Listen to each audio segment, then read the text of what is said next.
Hello, everyone. If you are joining us today for the first time in one of our caregiver presentations with teens with trauma, I welcome you.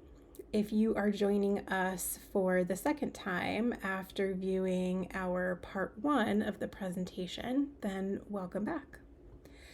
To give a little bit more context about the part one and part two of our presentations, this presentation today is part two of our series, and our focus today is going to be on helping you all to learn practical and concrete tools and strategies to take care of yourself and your child in the aftermath of learning about sexual abuse that has occurred. Part one of our series was more so geared towards information and education, things like signs and symptoms to look out for, common responses that kids and teens have after they experience sexual abuse, some statistics and prevalence, all of that good stuff. If you have not yet viewed part one, I would encourage you to do so. There's a lot of really good information in there. If you are here mostly because you're interested in learning, again, the concrete stuff, the practical stuff, the things you can do to take action, I also understand that and respect that as well. And I recognize that this is not an easy topic to show up for. The fact that you are here says so much about your love, courage, and commitment to your child's healing.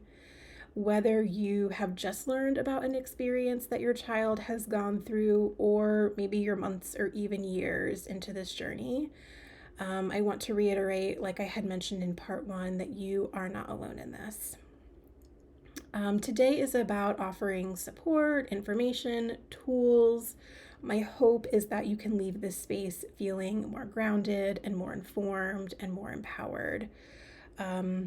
Obviously, with those tools and strategies that we talked about, which are very important and helpful, but also just with a deeper understanding of what your child might be carrying and how you can walk alongside them in a way that feels sustainable and supportive for the both of you.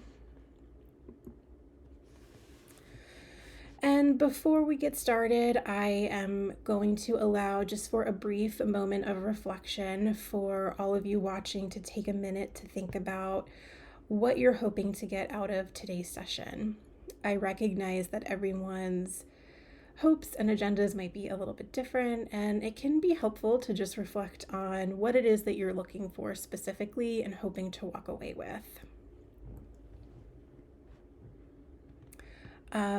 We also have linked to this presentation today, if you haven't accessed it already, a copy of our caregiver handbook.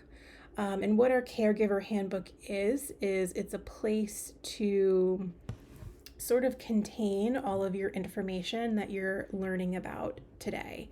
So that can be maybe notes you're taking as we're going through the presentation together, information you want to remember, could be thoughts you're having, questions that are coming up for you, and also your own feelings.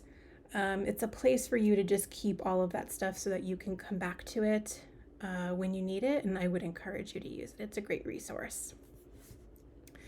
Like I had mentioned in the beginning, every person here has something in common, right? You've all heard something that no caretaker, guardian, or parent ever wants to hear.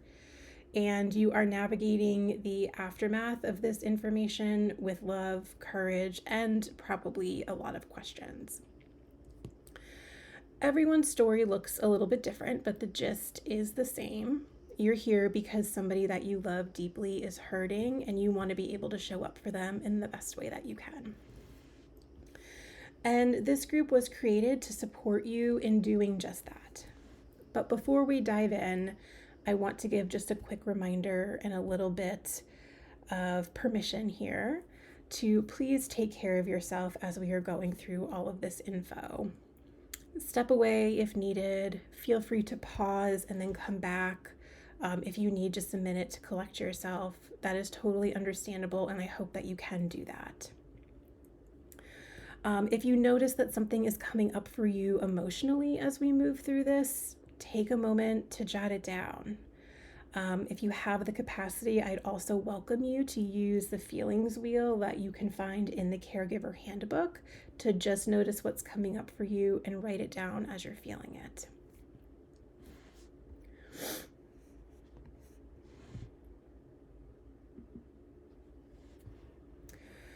Okay, so a little bit about our goals and agenda for today. Again, my goal is to offer you support and tools, not a bunch of information overload. I hope to provide you with some tools, language, and a little bit of steadiness as you are navigating something that is incredibly hard. You do not need to walk away an expert. You do not need to remember every single thing that is talked about in this presentation. My hope is that you can just feel a little bit more grounded in what your child is going through and a little bit more confident in how to walk alongside them. So today we're going to explore some practical ways that you can support your child now and in the long term, ways that you can make space for yourself, your own emotions, your own experience, and your voice, and to share some real resources, real language, and real next steps that you can take as you and your child are going through your own healing process. So here's what we'll cover. I'll go a little bit into detail about who I am and what I do and what my role is here at Teens with Trauma. We'll talk about what healing can look like for you, not just for your child, but also for yourself. Ways that you can support your child or your teen, as well as things to try and avoid, even with the best of intentions. And again, just some space for reflection along the way. Again, you do not have to remember everything. You do not have to get it perfect. And so again, just take a minute to reflect on what you're hoping to get out of this experience today. So I want to take a couple of moments to talk about who I am and who we are at Teens with Trauma. Teens with Trauma is a nonprofit that provides free trauma-informed therapy to adolescents who have experienced sexual abuse or violence in some way or another. And oftentimes the clients that we serve and their families otherwise would not have access to care. We exist for the purpose of meeting survivors and their families in moments of deep pain, and with the goal of walking with them toward their own healing. And our work is not just about therapy sessions. It's really important to us that we build trust, safety, and support systems for teens and the caregivers who love them the most. So a little bit about me. My name is Jenna Ferry. I am a licensed clinical professional counselor in the state of Maryland. I have had my license for 9 years now, and I have a good amount of experience working in many different settings, inpatient hospital settings. I started out in community mental health. I've made my way through private practice. I've worked in lots of different schools offering school-based therapy. But all of my services over the years have been trauma-informed and really focused on things like recovering from sexual abuse and helping families heal generational patterns of trauma. So I'm just so excited that I can be here working with teens with trauma because it's something that I'm really passionate about. Little bit of a quick recap from part one. I don't want to spend too much time on it. But for those of you who have already viewed and listened to part one of our program, I'm sure that you are likely to be familiar by now with a lot of the signs and symptoms of childhood sexual abuse.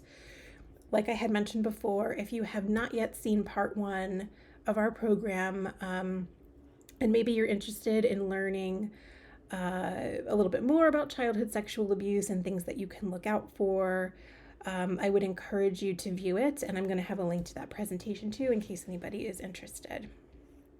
To quickly recap, some of the information that we previously covered included things like reasons why children and teens do not always disclose their childhood sexual abuse, as well as barriers that can make this process even more difficult for them. Some of those barriers that we mentioned that make disclosure really difficult include emotional barriers, right? Like their fear of getting into trouble or their worry about hurting people around them that they love. Developmental factors like a lack of understanding themselves about what actually is abuse, as well as not always having the language to explain it. And other barriers that we spoke about included family and perpetrator dynamics. So things like if the abuser is a family member or even another child, that can be a huge barrier for disclosure. We also discuss things like recanting, right, which is when a child says that something happened and then later says that it didn't, as well as grooming, which are the many unsafe, inappropriate, and oftentimes very subtle behaviors that other adults engage in to build a child's trust. Without belaboring these points and information dumping about topics we already reviewed too much, just wanted to mention them here again as they are really important things that we want to keep in mind when we're considering the context behind certain behaviors we may be seeing. And it's also information that can inform how we want to approach these types of situations and move forward in our support of these children and teens. So what can we do, right? My child or my teen has just disclosed that they have experienced some type of sexual abuse or sexual violence, and I don't know what to do. I don't know how to be helpful. I don't know what I can do to support them. We're going to spend a few minutes going over some of these concrete, practical strategies for how you can support teens and children after they have disclosed their abuse. And to keep it as simple as possible, I have broken it down by time frame, right? So the things that you can do immediately after disclosure or within the first few weeks, things that you can do to support months after disclosure, as well as things that you can do years down the road. Because yes, you may be supporting them for years, and that's okay. I've also created a list of do's and try not to's to help guide you. And before we jump in, I want to just name something that is really important. All of you viewing this are human, which means that you're going to have your own emotional reactions, your own triggers, and sometimes responses that just don't go exactly the way you wish they had, and that's normal. I encourage you to view the list of try not to's as a roadmap, not as a judgment. These are not about being perfect parents or caregivers. We just can't do that. We can't be that. They are simply here to offer clarity and guidance and to remind you that repair is always possible. If you hear something and think, oh no, I have already done that, I've already made that mistake, that is okay. It just gives you an opportunity to come back, reconnect, and grow alongside with your child. We are all learning and we are not going to get this perfectly. A key piece of this is learning how to be gracious with yourself, even as you're learning how to best support your child. Okay, so some of those time frames I had mentioned. We're going to go over things that are helpful and supportive immediately after a child or a teen discloses. First and foremost, I'm going to encourage you to simply believe them, right? Reaffirm your belief in them. That can simply sound like, I believe you. I'm here for you. This was not your fault. What we want to try to avoid immediately is pushing for details or trying to help your child or your teen over process really early on in the process. We simply just want to reaffirm that we believe them We want to support them, and we are here for them. It's also important to consider ways that you can create safety and security. So, practical ways of doing that include sticking to predictable routines when you can, right? Trying to avoid things like overscheduling or pressuring your child or your teen to just move on from what happened to them. When possible, it can also be very helpful to try and connect your child or your teen with a therapist who is trauma informed.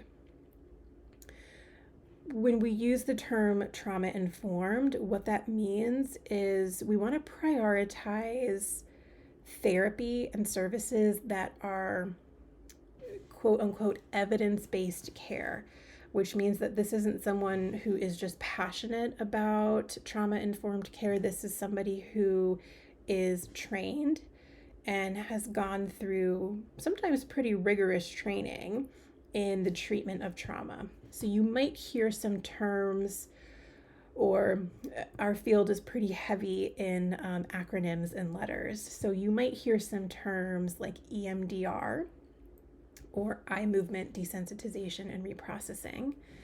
That is one example of evidence-based care for trauma. You might also hear something called TFCBT, or trauma-focused cognitive behavioral therapy.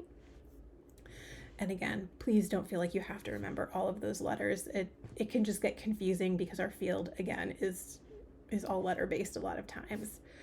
And when possible as well, to offer your child or your teen a choice in the therapist that they will be meeting with. I completely understand that sometimes that's just not possible, right? Like if you're facing immediate crisis after disclosure, or you need something urgently, you may just be thinking, we just got to get in with somebody, right? Like we need some immediate help, and I totally understand that. When possible, giving your child a choice of a therapist may look like, we're going to meet with 2 or 3 therapists and see what it feels like to talk with them, and you get to choose the one that feels the safest and most comfortable for you. We also want to think about the ways in which we might be sharing certain information and with whom. So we want to set boundaries around who knows about the sexual abuse. Having your child or your teen involved in that decision-making process can be really powerful for them, right? Help them decide who they might want to tell, how they want to tell other people, and when. And for you as the caregiver, it can be really important to protect their privacy and to do so fiercely, right? Respect their own pace. Your child might seem fine one moment, and then they might completely crash, or vice versa. Don't mistake their silence for healing or their acting out as a form of regression.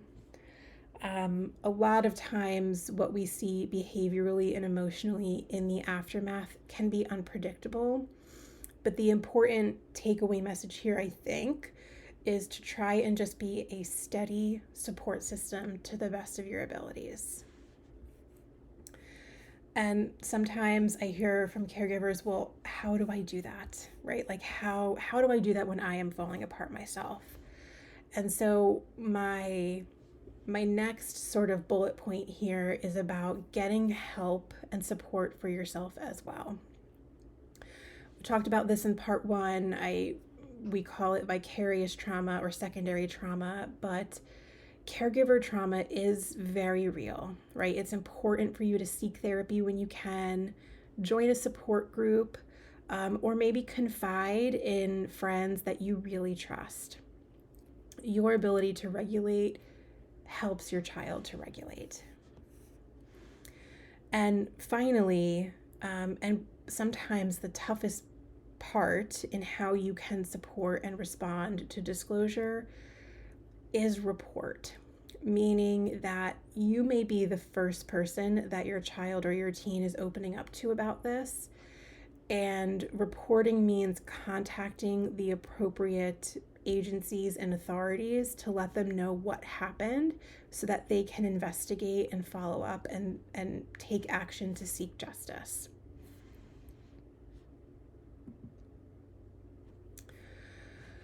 A little bit more about reporting. So this means even if it's a family member or a spouse, if a child discloses abuse, legally and ethically, you are required to report it, no matter who the perpetrator is. This includes family members, close friends, or others that are in a position of trust. This is not about breaking up a family. It's about protecting your child and letting your child know that this information they're sharing with you is important. Reporting is a brave and protective action to take. It can oftentimes be the first step toward healing and safety. Again, just to reiterate some things and some concrete messages that you can say to your teen, I believe you. This is not your fault. It's my job to make sure you're safe, and part of that means telling someone who can help. These messages are so important for multiple reasons, right? One, by doing so, you're creating safety, even if they don't like it. Two, it is showing them that you believe them and that you take this seriously. And three, it is also showing them that what happened to them is not okay. You're sending a very clear message here. In terms of how to report, or what we even mean when we say report, we are oftentimes referring to the Department of Human Services. So this means calling your state's Child Protective Services hotline. So in Maryland, I have included the hotline for CPS here. It's going to vary state by state, but for Maryland, this is the CPS hotline. And you want to be prepared to share really as much information as you can, but things like your child's name, their age, their location, or where they reside, where they live, the nature of the disclosure or the concern, the name of the alleged perpetrator, if you know it, sometimes we don't, what your relationship is to the child, and any immediate safety concerns that you might be a little bit worried about. One thing that's important to know about reporting is that you are not responsible for investigating or having proof of the abuse. Your job is simply to report reasonable suspicion that abuse occurred, not to confirm it. The professionals who are trained through DHS will take it from there.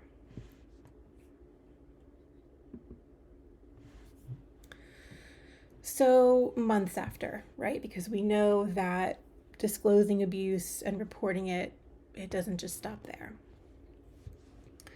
Months after a child discloses to you, we want to continue to validate the emotional ups and downs that they are likely going to experience.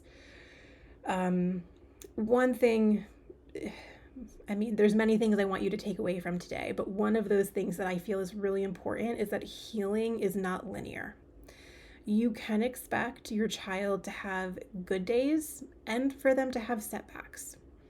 It's also important to normalize the trauma responses that they're experiencing. So things like anger, withdrawal, maybe they're clingy, or maybe they continue to be hypervigilant.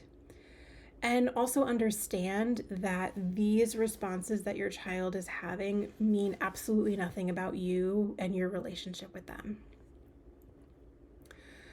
We also want to think about ways that we can stay present even with your child or your teen maybe pushing you away.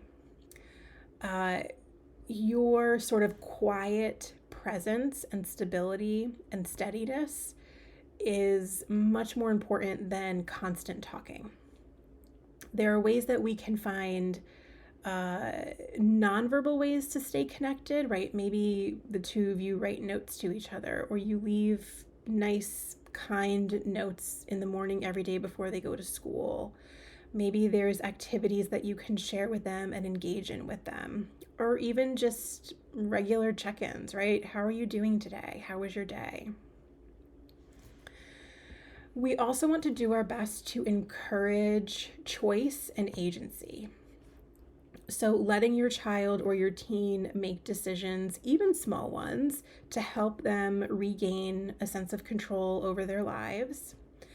And respect when they might not feel like talking. But also remember to not go silent yourself. Remember, it's not about you or anything that you did or didn't do. This is a very developmentally appropriate response that we see, especially after childhood sexual abuse. Another thing that you can do that would be beneficial for you and as a byproduct your child is to engage in psychoeducation, right? In the same way that you may have already done if you viewed part 1 of this presentation. And you and your child can do this together or apart, right? Maybe you want to help educate your child about safe behaviors. Or you might want to learn a little bit more about CSA yourself, right? Its impact and its development. And also helping your child to sort of like revisit their therapy goals, right? Reassess if therapy is still helping them. Some teens may benefit from switching modalities in therapy or switching therapists over time, and that's okay too.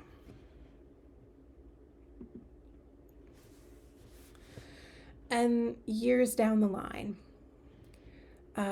we want to place an emphasis on keeping the door open, so to speak, as much as possible, meaning that we don't want to assume that the topic is now over, right? Just because we've hit 3 years or 5 years. There really is no end date to the impacts of sexual abuse. Periodically check in when it feels right, especially when things like transitions are happening or anniversaries are coming up or stressful life events. We talked a lot about shame in the first part, but, keeping in mind to address shame and things like identity formation. We want to try and support a healthy self-concept and healthy relationships for your child and your teen, especially as they're growing and going through different developmental phases. Sometimes we find that children and teens, right, have these internalized messages that they carry with themselves from the abuse. And it could be lots of different things, but it could be like, no one can be trusted, or the whole world is unsafe, or no one cares about me, right? We want to do what we can to try and challenge those belief systems and reinforce the opposite of these belief systems. We can also consider ways to support autonomy and boundaries in relationships. So talking openly about things like consent, right? What does that mean? What does consent look and sound like?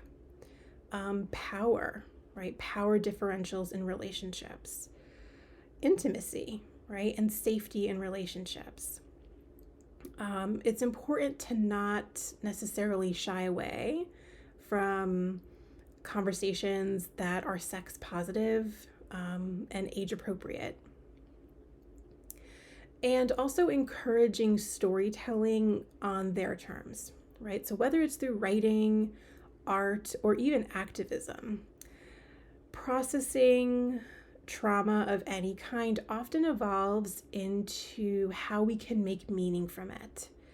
But we also don't want to pressure them to sort of use their story for inspiration or education. If we are going to encourage them to engage in storytelling, we want it to be for their for their purpose, right? How they can get something out of that, not necessarily how they can benefit other people.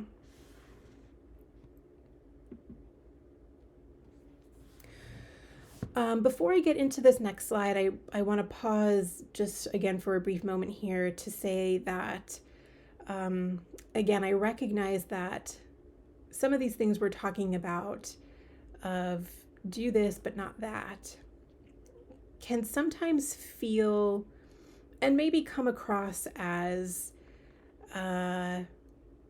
I'm telling you to do this thing, but don't do it in this way, right? It can feel really specific and like it's very easy to get wrong. And I hope it doesn't come across that way. Again, the purpose of this is you're not going to get it perfect, and that's okay. We are just trying to do better, right? We're trying to go into these relationships and these conversations with our children and our teens in a way that's informed. You're going to make mistakes, and that's okay. But those mistakes then just create space for how we can repair and approach things differently in the future. It is okay to not get it perfect all the time. So, in terms of caring for younger children, right, here are some concrete tools that we're going to go over.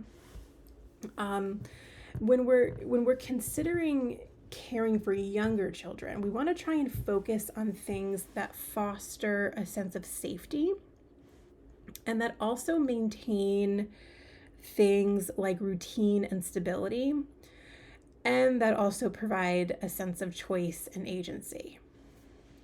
So I'm sure you can see here how it can be challenging to balance all of that.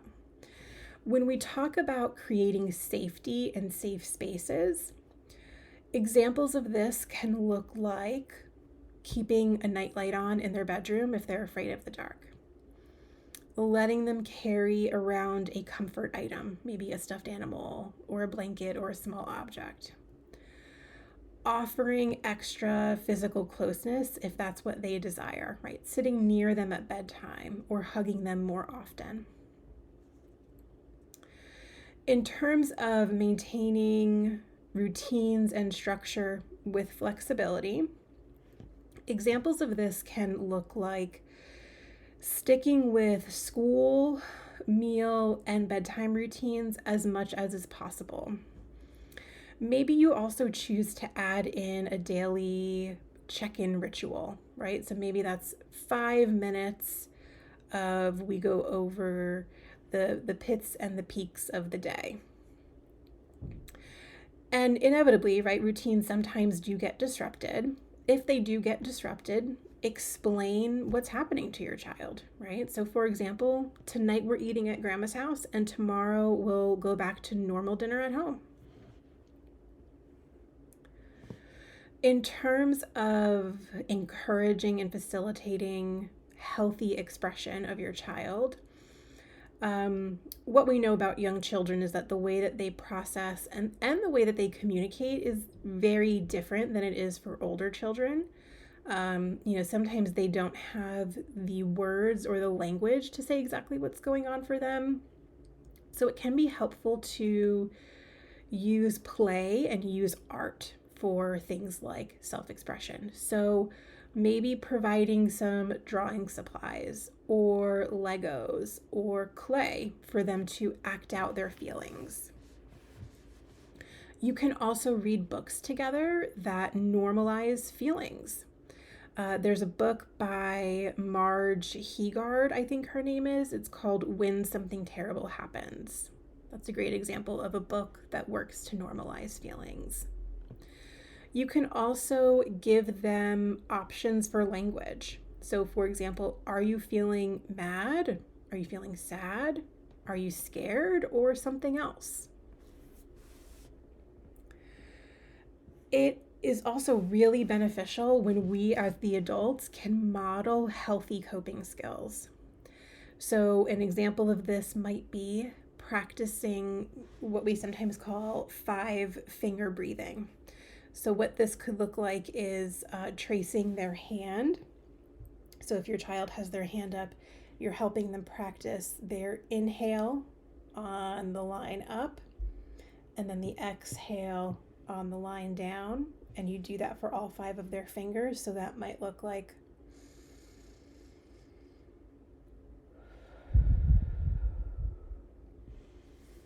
that's one example. You can also do a grounding game with them. We're going to talk a little bit more about grounding later on in the presentation. I'm going to model some examples, but just very quickly and briefly, a grounding game might be helping them go through the 5 senses, right? So name 5 things you can see, 4 things you can hear, 3 things you can touch, and so on. And when possible, pay attention to your responses, right? Because they're sending a message to your child. It can also be really helpful to get outside daily when it's possible, right? Even just a 10-minute walk together. And again, empowering choices and giving them a voice, maybe letting them pick between 2 safe options, right? Do you want to talk about it now or later? Do you want to have mac and cheese for dinner, or do you want to have chicken nuggets for dinner? Right? Giving them choices within safe parameters.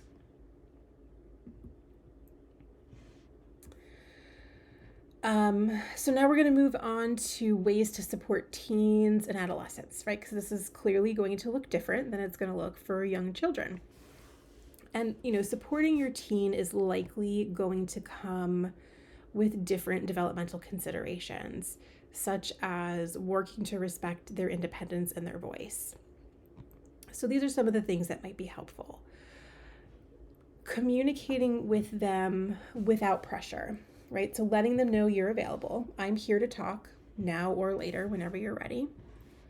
Using things like car rides, walks, or cooking together, right? Any type of side-by-side activity that can then lead to side-by-side conversations. One of the things we know about teens and adolescents is that it can just feel less threatening to do something like that rather than a face-to-face conversation with more eye contact. And also accepting their silence sometimes, right? Teens may need time before they can share.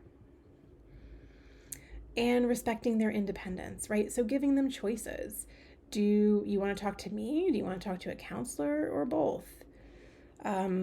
Allowing for privacy while also still checking in. So for example, knocking on their bedroom door before entering, but also still checking that they're safe. And doing things that you can to encourage decision-making about daily routines. Example, how they go about things at school. What social activities do they want to engage in? What kind of sports do they want to do? Providing them with healthy outlets. So encouraging things like journaling, listening to music, playing sports, or using art as different forms of expression. Providing access to safe social connections. So friends, peer support groups, things like that. And also suggesting calming tech options. So things like meditation apps, calming playlists, or sleep podcasts. There are so many different mindfulness and meditation apps out there these days. They can also access those types of things on YouTube. And modeling things like emotional honesty, right? So maybe saying to them, I'm sad too sometimes, but here's what I do to cope. Let your child and your teen see you regulate, right? So things like deep breathing, walking, calling a friend, instead of just hiding it all. And some ways that we can work to promote safety and structure are things similar to like we talked about with younger children, but keeping routines predictable and flexible at the same time. But things like family meals, curfews, school attendance, and reducing exposure to triggering media, right? Things like news, violent movies, certain social media, and encourage physical activity, encouraging them to walk the dog, going to the gym or even boxing or kickboxing classes. And again, revisiting this piece about engaging some type of professional support. Offer therapy as a resource, not as a punishment, right? Because it's not a punishment.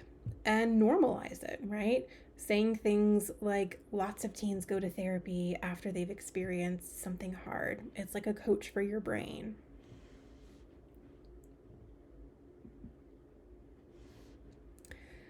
Okay, so some things that we want to try and avoid when we can, right?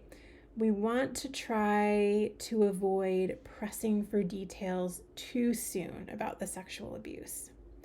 Teens may not share everything all at once, and they may never share it at all.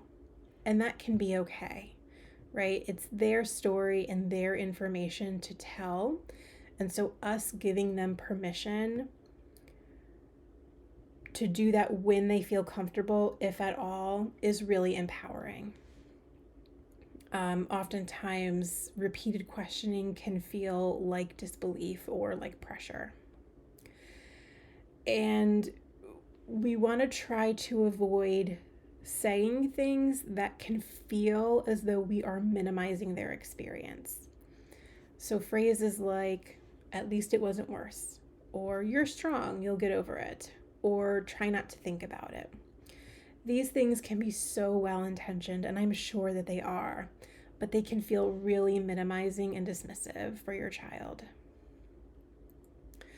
We also want to try to not make it about our pain, right? So your feelings matter and they are so important, but we want to try not to center your own shock, your own anger, and your own grief in front of them, which is why it's so important to find your own safe outlet to process these things when possible. We also want to try to avoid pushing them to forgive or to just let it go. Healing from trauma is not the same as forgiving. We want to let them define what closure looks like for them because it's going to vary from child to child. We also want to try to avoid rushing their healing or expecting certain timelines. So comments such as, you should be feeling better by now, can feel really dismissive. We want to honor their pace, even if it's different from what we expect. We also want to try to not isolate them or overprotect them, right? So we want to avoid pulling children and teens from their friendships, from their activities, or their normal experiences. Oftentimes, if caregivers do this, it's out of fear, and that's totally understandable. You want to keep your child or your teen as safe as possible. But again, in terms of maintaining some type of routine and consistency and normalcy, it is super important for them to be able to stay active in their friendships and social experiences, right? Let them sort of reclaim their space and joy with support. We also don't want to assume or get stuck in this trap of thinking that therapy is a fix. Therapy is powerful, but it's not instant. Keep showing up for your child at home, and your relationship matters just as much. I would also encourage you to steer clear of telling other people about their sexual trauma without their consent. Even if you mean well, sharing their story can feel like another betrayal. And so we always want to ask, are you okay with me talking to so-and-so about this? And we also don't want to treat them differently forever, right? So we want to avoid over-identifying them with their trauma. They are still the same person, they are just carrying something new. I'm also going to encourage you to avoid ignoring your own healing, because you may also be grieving. you are probably also angry, and you're probably carrying trauma of your own. A couple more to mention. We want to try and not isolate or overprotect them, right? So we talked a little bit about pulling them from friendships and activities and normal experiences out of fear. Again, not assuming that therapy is a fix, helping them decide who they want to tell and when, and again, not treating them as something that is damaged and broken forever. Sometimes parents can feel guilty about what their child went through, and then they stop having healthy limits and expectations for their child. Ultimately, this does not help them in the long run, right? They still need structure and predictable rules and consequences, along with caring and compassion. Okay, so on to ways that we can help you support yourself and get the care and the help that you need in managing your own feelings and your own secondary trauma. There is no right way to respond when you find out that your child has been abused. And many caregivers experience a wide range of emotions, some of which might feel uncomfortable or even contradictory, and that's completely normal, right? You might feel anger at the person who caused harm. You might feel anger at your child for not telling you sooner or for choosing to tell you at all. You might feel anxiety about saying the right thing or about how this is going to affect other relationships in your life. You might be afraid, right? You might be fearful of future harm or of how to hold everything together on your own. You might also be sad for your child, for yourself, for the changes that this disclosure is going to bring. And you might be feeling shocked, right? Especially if this came out of nowhere and you had no warning signs. Most commonly, many parents and caregivers are going to experience guilt, even when they know logically that this wasn't their fault. All of these emotions are a completely natural part of the process, and you are allowed to feel all of them. If you feel comfortable, now could be a time to pause, pull up your caregiver handbook or workbook, and take note of what emotions might be coming up for you now, and what emotions came up for you when you found out about your child's abuse.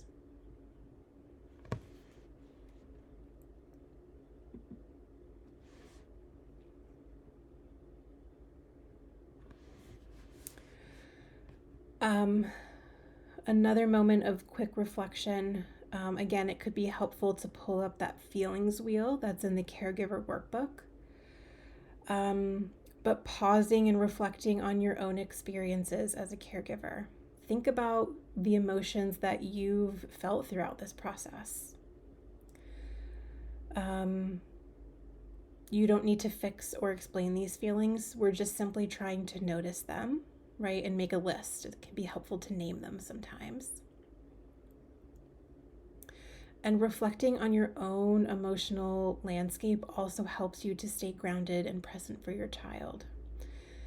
Your emotions matter too, and this is space for us to honor them.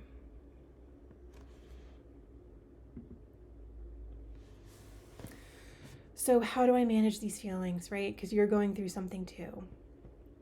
Hearing that your child has been hurt in this way brings up a range of emotions, right? Sadness, rage, guilt, helplessness, even grief. These are all valid and they are all human responses, and you deserve space to feel them and to process them, not alone and not in silence. I'm going to go over some ways that you can hopefully make an effort to engage in some self-care for yourself.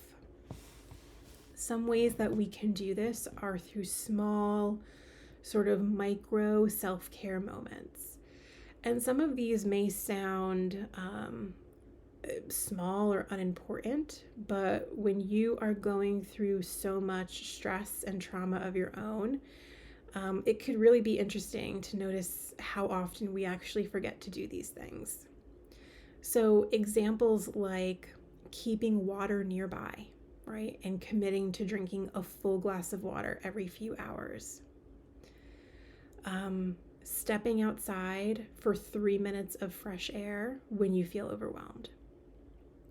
Setting a timer for yourself for a short stretch or maybe a walk break. Also doing things to support your body and your sleep. So maybe you choose to use some calming nighttime rituals. Maybe you have a favorite tea that you like to drink. Maybe you like to take a warm shower, or you want to try journaling before bed. And trying some simple sleep hygiene, right? So no phone in bed, right? I know we tell our kids and our teens this all the time, but it's helpful for us too. Going to bed with dim lights, having the same bedtime and wake up time every day, eating balanced meals for yourself, right? Even if they're simple, making sure that you have a protein and a fruit or a vegetable at every meal. You can also, and I hope you do, seek emotional support. That could look like calling or texting one trusted person in your circle on a daily basis, or even just for a quick check-in. Maybe you take time to write down one thing you did well each day, right? I got my child to school. I made us dinner. Or you choose to journal or make a voice note of your feelings so that you're not carrying them by yourself. And also creating boundaries and delegation, right? So what I mean by that is saying yes to people helping sometimes, right? If other people are offering to cook you a meal or to drive your child to school or to babysit, giving yourself permission to take them up on that. Setting your own limits on retelling the trauma story if it just drains you, right? Things like, thanks for caring, but I just can't talk about details right now. And also finding ways to really prioritize, right? Asking yourself, does this really need to be done today? Or can this wait until tomorrow before tackling tasks? And in the same vein as it was for your child, seeking professional help when you can, right? Scheduling your own therapy or counseling if it's possible, or attending a parent support group, right? Some people prefer to do them in person, which is understandable, but they're also pretty accessible online as well, if that's something you would be interested in. Some ideas for coping, right? So individual therapy. I always encourage caregivers to seek out their own therapy, not just for crisis support, right? So again, not just in the immediate aftermath of disclosure, but also as a space to process your feelings of grief and guilt and fear and overwhelm. Again, healing is not just for your child. You also need care too. Identifying a good support system for yourself, right? Talk about or talk with people that you can lean on for support. Friends, family, maybe faith communities or support groups. It's important to really try not to isolate, even when you are feeling some of that shame and some of that fear. Consider things like your physical health, right? Some of the basics, prioritizing sleep, hydration, movement, eating well. Just like we talked about in part 1, in terms of the impacts that trauma can have on kids and teens, it's the same for caregivers too. Trauma lives in our bodies, and supporting your body can help to regulate your nervous system. This can be really hard, but having compassion for yourself, right? Validating that it's okay to struggle and to make mistakes. And knowing that guilt and self-judgment are common experiences for caregivers, but they're often not helpful. So things like gentle self-talk, giving yourself grace can really go a long way in this process. Like we discussed for your children or your teens, limiting media and triggering conversations when you can. So I would always encourage you to set boundaries for yourself around how much exposure you want to the news, to TV shows, or even certain conversations that might activate your own stress responses. It's okay to protect your peace. And positive self-talk, similar to self-compassion, can also go a long way, right? So saying things to yourself like, this is really hard, but I'm not alone. Or this is really hard and I'm doing my best today. These kinds of internal messages can help shift us a little bit out of that shame and into a more grounded self-support.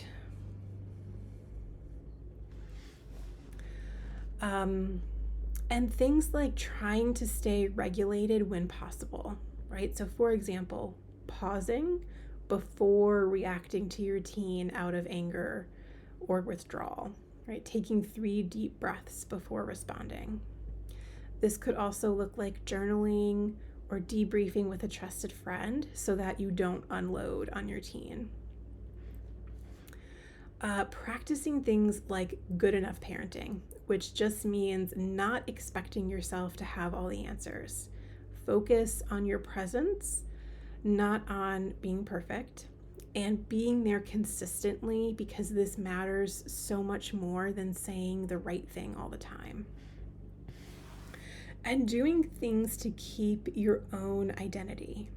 So maintaining your hobbies, maintaining your friendships, and exercise, right? Showing your teen that you value balance and modeling healthy boundaries, right? So for example, that might sound like, I need 10 minutes to myself and then I can come check on you.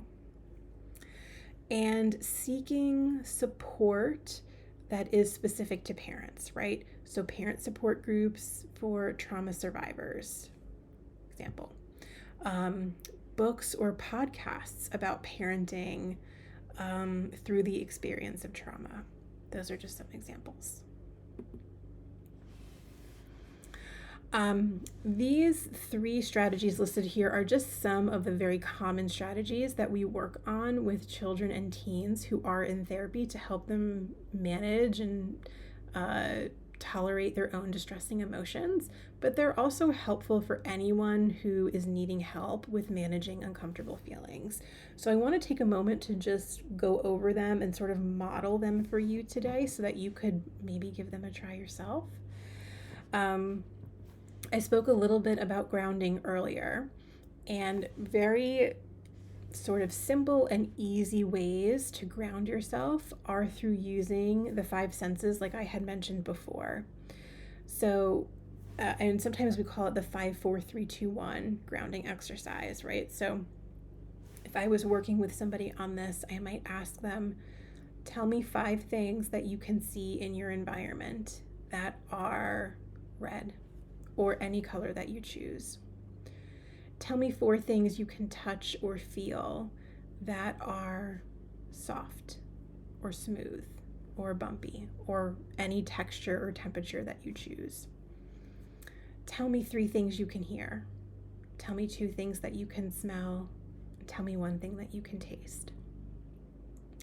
You can also go into this exercise sort of incorporating some of your favorite and more accessible things, right? So if you are in the supermarket, you might not have access to some of the things you might use at home. So I usually encourage people to, keep some things on you, whether it's like a grounding stone or your favorite lotion that you like to smell, or maybe you have a picture of a beautiful beach you want to visit, right? Those could be great ways of grounding too when you're on the go.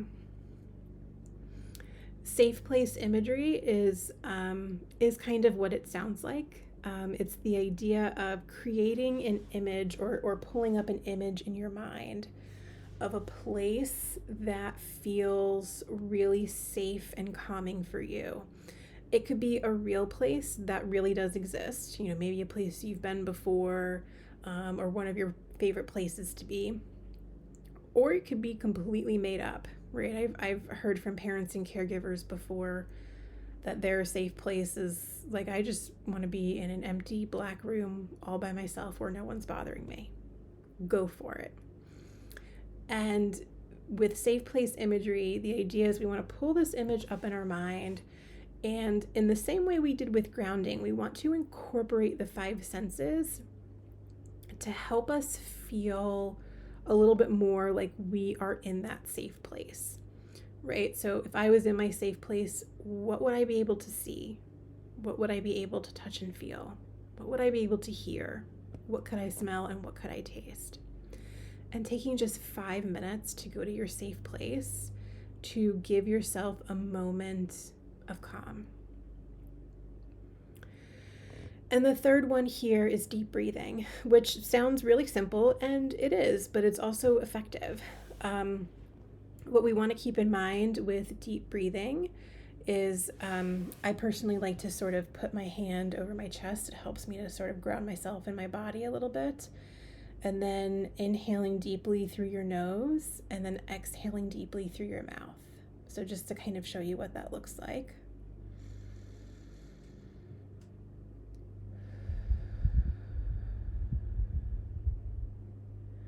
And doing that as many times as you need to.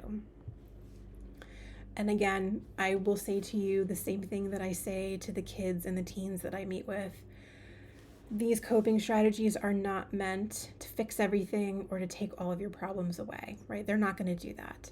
But what they will do is they give you a moment of reprieve, right? They give you a moment to let your nervous system just slow down a little bit. And to break away from those chronic feelings of stress and that go, go, go of survival all the time, which may not seem big and meaningful, but when you can make space for these things on a regular basis, it's very meaningful. I also want to take just a couple of minutes to touch on the topic of safety, because this is a big one that comes up in terms of concern that parents and caregivers have sometimes, which is completely understandable. And I get it, it's understandable. It can be really scary and confusing when your child comes to you with a safety concern, right? This might sound like they're having thoughts to harm themselves or to kill themselves, or maybe they're engaging in self-harm behaviors.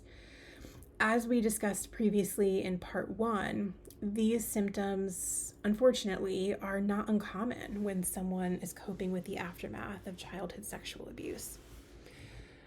It doesn't mean that these things will always be present for them, but it does mean that it's not abnormal or surprising if they do experience them. If your child expresses any safety concern to you or another person, this might sound like they tell you that they've been cutting themselves. They tell you that they no longer want to be alive. They tell you that they've been thinking about killing themselves. Or if you have any reason at all to believe that a real safety concern is present, here are some steps that you should take in order to keep your child safe. If your child is expressing an active or imminent safety concern, it's always recommended that you call 911 or go to your nearest emergency room. I know that this can be a very difficult thing to do, but sometimes it's the best way to keep you, your child, and your family safe. It can also be easy to get sort of caught up in what like an active safety concern or an imminent safety concern means. And what I would recommend to you all as parents and caregivers is that if you have any reason to believe that a safety concern is present, or maybe another person brings it to your attention and they say, hey, I'm kind of worried about your child. They've been saying X, Y, and Z. any reason at all to think that a safety concern is present, go to the nearest emergency room or call 911. The professionals involved can take it from there. It is not your job to assess sort of the intensity or urgency of the situation. We want to treat all potential safety concerns as urgent, and they can assess further at the hospital. If safety concerns either are present or you're worried about them, I would also recommend that you do certain things like loop people involved who could be helpful. So reaching out to your child's therapist to let them know, informing their school so that like the school counselor can be aware, doing things like safety planning within your home. So for example, if your child is self-harming or thinking of self-harming, it's not a bad idea to get a lockbox of some kind and lock up things like sharps, knives, razors, medications, so that they do not have access to those things. We also want to consider the level of supervision that we are giving to children and teens who may or may not be struggling with a safety concern.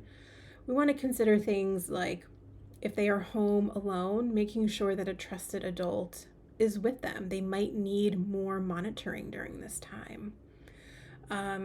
Maybe they need to keep their bedroom door open, right? If you or they are not sure that they can be safe by themselves. I also want to touch a little bit on, we're talking a lot about physical safety, which is very important. But also working to create a lot of that emotional safety that we've been talking about and sort of these helpful tips that you can do. And when we talk about emotional safety, what we mean is, making sure that your child is in an environment where they feel heard, they feel listened to, right? They don't feel judged. It's going to be really hard for any child or teen to come to any adult about safety concerns if they are thinking that they're going to get in trouble or that they're going to be judged or that their parent isn't going to care. Right, so we want to place an emphasis on that emotional safety as well, not just the physical safety. But again, just to drive home the bottom line point of, if you're concerned about your child's safety, reach out to 911 or go to your nearest emergency room for further assessment.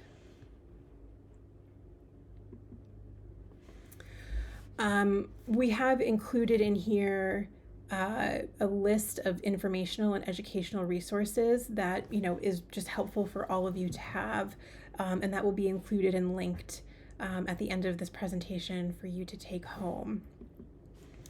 And I want to thank you all again so much for joining today. Normally, if we were doing this presentation live, we would have the space now for some Q&A and discussion, and I'm sad that we can't do that together today, but I do encourage you again to use maybe your workbook to write some questions or thoughts down that you had throughout our presentation today. I really hope that this was helpful.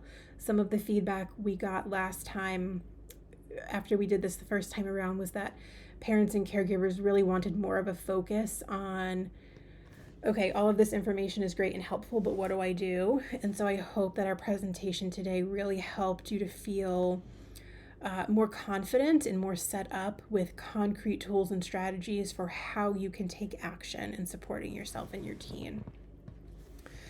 Once again, thank you all so much for taking the time to view this. You're doing great work for your child, even just by soaking all of this in, and it is so appreciated.